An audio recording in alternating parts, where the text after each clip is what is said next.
Y'all thought I was a crackhead janitor, huh? Yes. Yeah. Well, turns out I'm a rich-ass celebrity.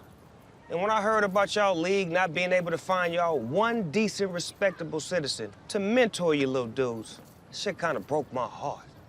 So I decided to work out a deal with the Los Angeles County Community Outreach Program so you could have football legend Jason 2J's Jennings as your new head coach.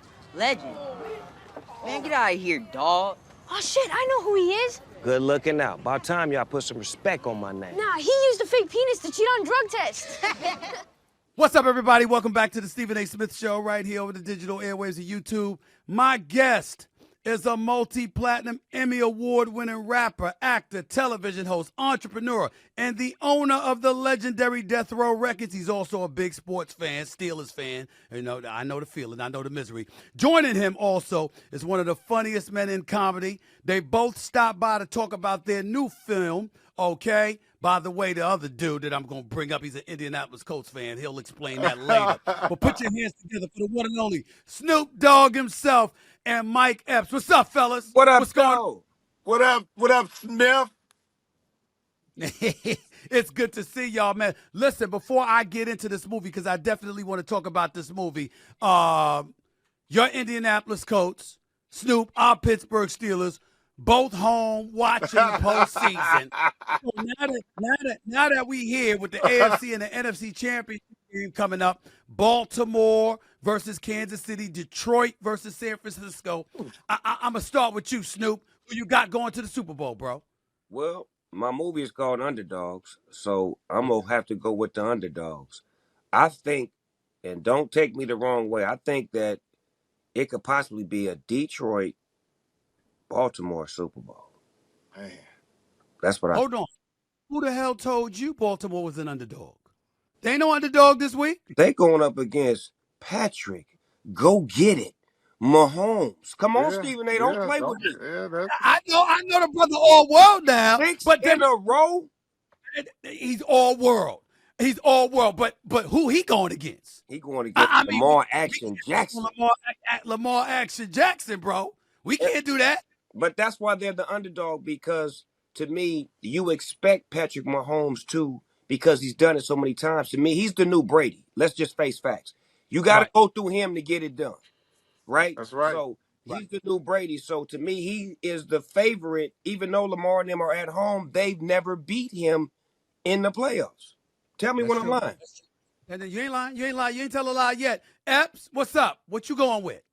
I mean, you know, I would love to see Detroit win, man. Detroit is one of them old school teams, man, that hasn't been to the Super Bowl since Jesus was running around this piece. All right, What I mean? so Detroit and who? Detroit and who? You know, I like to see Detroit and Lamar, you know, but I want both of them to win, so it's kind of tricky. I got you. Either one of them teams go, I'm with them. Okay.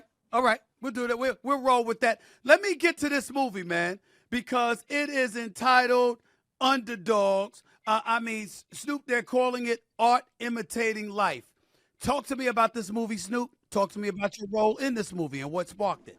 I play Jason Jennings, an ex-football player that's sort of kind of like, think about like T.O., Ocho Cinco, those guys who were amazing on the football field but had issues off the field, so to speak, well, with the media or whoever it was with. I'm like that guy who's 20 years removed from football, get into an incident where I'm forced to go back to my community, and through my community, I find coaching football. And coaching these kids, I end up learning some life lessons about separating myself from the community, about having family in my life. I learn from the kids and I teach the kids, and it's a valuable lesson about family and love. I encounter my homeboy Kareem, who Mike Epps plays in the movie, one of my childhood friends, who eventually becomes like my assistant coach and my sidekick to make sure that everything is ran right with the kids. So it's like sort of kind of like my life with me and my coaching and my football league, but the coaching style that I use is completely different than me in real life, and it's a beautiful story because it imitates my actual life. Mike, what did you like, and what enticed you to be a part of this? Project? What made you like it so much? You know what, man? I've been a witness of watching Snoop raised these kids through this league, man. A lot of them young guys went to the league, went to the NFL and stuff. So, like he said, man, he really, really was doing this. It wasn't like he just got a movie script about being a coach. This was his real life, so it was authentic, man. And I love being a part of authentic stuff, you know. When you think about Snoop, Mike, for a quick second, I mean, I know what he means to me. I know what he's meant to me. That's been my boy, my brother for years, and all the great things that he's done that a lot of people don't talk enough about as far as I'm concerned. Tell Right. our audience what you know about Snoop, how long you've known him, and what you know about Snoop that you don't hear enough about. Well, you know, definitely Snoop Dogg is he's pop culture, man. He's culture, man. You know, and for me personally, I seen Snoop when he first started. I just told him before we got on the phone that picture of him when he had the prison jacket on and he was sweating and he was looking that way on his first album. I remember him since that time. You know what I mean? So, you know, if you're a fan of somebody, we all came up in the same era. I watched Snoop go through all his trials and tribulations. So I appreciate him a little bit different than anybody could because I'm looking at him from a fan and I'm looking at him from a friend. So the man deserves his flowers, man. He really, really is what he's putting out there. He's a family man. And, you know, I witnessed him take the time out with them kids, man. And you know, and that's mentorship, man. You know, so sometimes his work is unveiled. You can't really see the real work, but this is a prime example, man. This movie, that's him. Were you mad at him for hoodwinking you and being slick with you, Mike Epps, when he fooled us all into thinking he wasn't gonna be smoking any more weed? Hey, I Hey, mean, man. all of us fell for it, Mike. I know I did. I said, what the hell's going on? Even they sent me a text. Even they sent me a text like he want to hang out with me now. Fuck out of here, man. But I was like, yo, I was like this. I said, what have I done? I felt bad. What have I done? Did I what have I It felt like done a at all my punishment, life? huh? I will never say stay. I was like this. I was like, I will never say stay off the weed again. What have I done? Find out I got hoes. What? He hosed us, man. It Hey, backfired on look you, here, Stephen man. A. See, Yeah, you put that man I like out there that and it boy. worked on the person you didn't want it to work on. I said, Hey, damn. I hey, don't get look fooled like here. that. Go ahead. Go ahead. Hey, look here, man. When Snoop Dogg said that, man, you know his real friends know. I said, ain't no way. I said he gonna bend that after he tell everybody that he gonna bend that corner right as soon as everybody turn their head. I'm just saying that he looks so serious. I was like, yeah. I said, I yo, didn't believe literally, not 1 minute of that. I didn't believe none of that. what I actually put on Twitter. I said, what have I done? What have I done? It was a But Snoop, punishment, man, huh? hell yeah, wasn't it? Wasn't it? I'm thinking about this movie. I see this brother C.J. Stroud, who used to play in the Snoop Youth Football League, and how incredible of a talent he is, but a special human being as well. Kid really, really seems to have his head on straight. I mean, just composed, unflustered, not flustered by anything right now. When you first started your youth league, as you think about this movie, Underdoggs, that's coming out right now, when you contemplate the kind of impact that you've had, did you see this? Did you see this kind of stuff happening? No, I didn't. And what's crazy is I had a song that I had wrote the second year I put my league out. It was called "Beat Up on Your Pads," and it was something that I said in there to all the Snoop Youth football players that will be eventual NFL stars. Manifestation.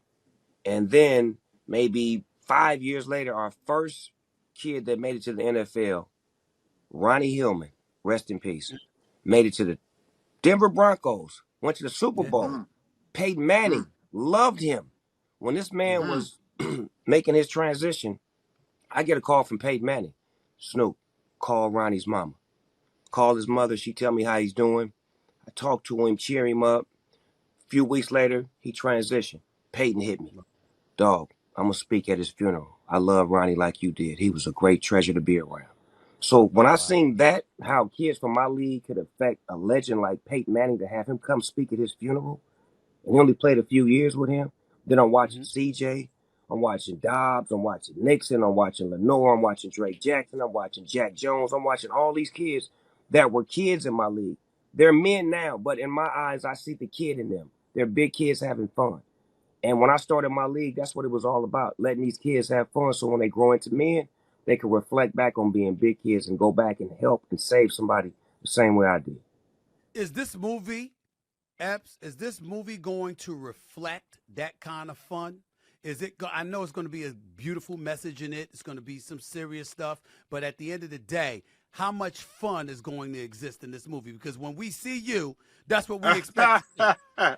Hey, well, you know what, man? I had a great time playing my part, man. There was a couple of influences that was there for me already.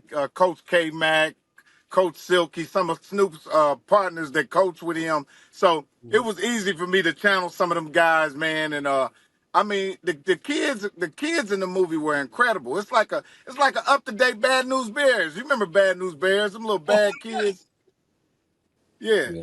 So It's one of it's like a up to date Bad News Bears, man. To me. Listen, let me tell you. Let me give y'all both props. I mean, you have your movie has a fan, and I'm a fan of both of y'all. Y'all know that we go back a long ways. But I'm Appreciate also a fan of that damn, Tika Sumter. I'm a fan of her. oh You she understand? oh hey Tika is You know, hot. you know what I'm saying? She's hot shot. You and You me? understand what I'm trying to say to you? Yeah.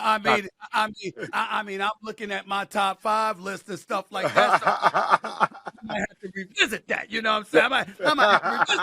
Hey, Stephen A, check this out. I met Tika probably 20 years Boy, ago you when I was silly. on a show called One Life to Live, right? Yes, soap opera, One Life to Live, Hello. ABC. It was my grandmother's favorite show, right? So my grandmother loved it. So I asked to be on the show. And when I came on the show, I met Tika. She became my homegirl. She was my friend. We had chemistry as friends off screen, just as homeboys and homegirls. So when she had the opportunity to play this role and we read like we on the Zoom, Mhm. it's magic. When you see that shit on screen, it's magic. What? Let me say this to you, Snoop and Epps. Let me say this to both of y'all. Quote me here, because it's very, very important. You know, that's your experience, Snoop. And she was on One Life to Live, which comes on before my soap operas, General Hospital, which I got a Hello. recurring role. Hello. All right. She was, she was very young. But you remember David Allen Greer playing Reverend Leon Lonnie Love on Raw? Hey. And Hey. remember when he saw Pam and he said, "Girl, you done grown. You done grown." When I think about Steve, girl, grown. You understand what I'm Reverend saying? Stephen A. Girl, I, you can I, grow. I just gotta let you know. I just gotta let you know. But before I let y'all get on out of here, it's a serious subject, but it might be fun to y'all. Let me ask y'all this question. Snoop, I saw you when you had your comedy jam and Cat Williams was doing his thing for you. Oh And God. I Hey know you man, know Cat Williams. Only don't question poke the I got is bear, this. man. Don't poke the bear. I'm not poking anything. I'm asking y'all reaction to seeing him on Club Shay Shay talking with Shannon Sharp. Just general question. Well, Answer it Skip, any way. Skip. Let me tell you, Skip. When he come on my show, Skip, I can't control him. I mean, Stephen A. I mean, Steve, not Stephen A. Skip. Which one is it? But when he come on my show, Club Shay Shay, you know what? I'm gonna say it like this. I'm happy for Shannon. And I'm gonna say it like this because anytime you find an athlete that can transition into different Right. things, the situation Yep. he had with Skip, and he had to figure out what he was gonna do with you on Mondays, and he created Club Shay Shay. I'm into the transition, right? Because a lot of these NFL players have issues when they finish with what am I going to do? So Right. Shannon is giving an example of what you should do. And then when he I'm gave proud. then when he gave props to Rock yesterday and told The Rock how he inspired him, it's somebody watching, man. No matter Right. who the interviewer is and whatever they say, I'm looking at the platform, the person that's on the platform, and what is it going to do for him? Because that Cat Williams interview is going to come and it's going to go. But That's right. Shay Shay is going to stay if he keeps That's right. good content coming every episode. That's right. Epps, I'll give you the last word, bro. Hey man, Cat Williams. Hey man, ain't nobody safe. That's all I can tell you. Hey, Nobody's you know safe. what? Ain't nobody safe. The thing about it is, man. and I'm gonna always say this, and I'm gonna say this, man, that at the end of the day, it's all entertainment. We all brothers in this game. It's all entertainment. Nobody can take none of that serious, man. Everybody that he talked about, even him, we all guilty for talking and saying stuff about people. Yeah, I mean, it's all opinion. And that's how I took it. It was all fun. We gonna keep it fun, man. Let's keep this fun. Let's have a good time. And man, and whatever people got to say, man, nobody got hurt, nobody got harmed by it. Everybody that he talked about, they still working. He's still working. He's making more money now. So hopefully he ain't gonna get upset no more. Here's what I say, Mike. Here's what I say. If you're a comedian, the first rule of engagement as a comedian is that you have to have tough skin. Because if you're going to dish it, you have to be able to receive it. When you step into the world of comedian, that's what comes with your job. You have to always be ready to receive it because you usually dish it. And we the Absolutely. most sensitive ain't that crazy? We can give jokes, but we can't take them. Boy, I can't take a joke, You go. Steve. Hey, hey, oh, yeah. One of these days, I'm gonna get you for point nine. The world didn't they say shit about my hairline until you started. They say about my hairline until you started. Right? he Watch put out, the boy. spotlight. He put the spotlight on your hairline, Stephen A. Yes, he did. Yes, he did. Last question for you, Epps. Netflix comedy special premiering February 20th. That's you, bro. What you gonna be talking Hey, about? man, make sure y'all go check that out, man. I didn't put them special out. This is probably like my fourth or fifth one, man. Make sure y'all enjoy it, man. It's the same Mike Epps, man. This is what we doing, baby. Thanks for that promotion. No doubt. You know that's coming. Snoop, love you, bro. You know that. I love you too. Underdog Hey, premiering on Prime Video January 26th, my man. You know I love you, man. Appreciate you, bro. Thank you so much. man, I Oh, by love the y'all. way, Much love, Steve. tell Tika I said hello. Will do. Hi, Just make sure you Tika. tell. All right, y'all. Love you, Stephen A.